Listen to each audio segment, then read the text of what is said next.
Tatlo ang sugatan matapos bumangga sa poste ang sinasakyan nilang SUV sa Davao City. Nakaladkad pa ng truck ang nakatumbang poste kaya pumutok ang mga kableng nakakabit dito. Nasa frontline ng balitang yan, si Jenny Dongon.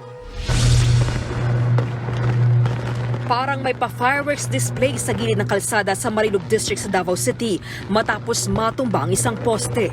Bumagsak ang poste ng masapul ng isang SUV pasado alas 7 ng gabi nitong Sabado. Nagtuloy-tuloy pa ang SUV hanggang sa mahulog sa isang bangin. Ayon sa mga rescuer, nawala ng kontrol ang SUV habang dumaraan sa kalsadang sakop ng Barangay Suwaan. So pagkabangga ng bongo truck sa poste na nakatumba, nakalagkad niya na yung poste na naging sanhi din ng pagpusikad ng yung mga kuryente, yung nag-spark sa sa video. Sugatan ang tatlong sakay ng SUV.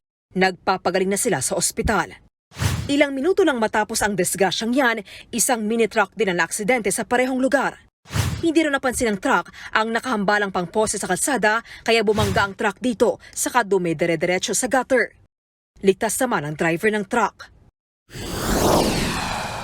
Wasak na wasak ang bahay na ito sa Governor Generoso, Davao Oriental matapos itong mabagsakan ng malaking puno nitong Biyernes ng gabi.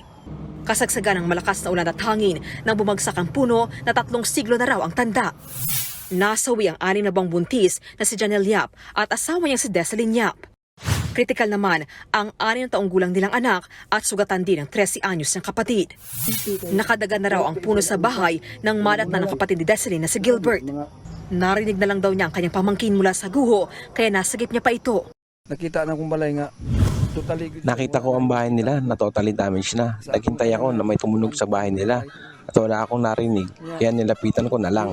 Narinig ko ang 6 na taong gulang na bata, yung dinala sa Tagum Hospital. Doon ko nalaman na nasa loob pala siya kaya may tumunog.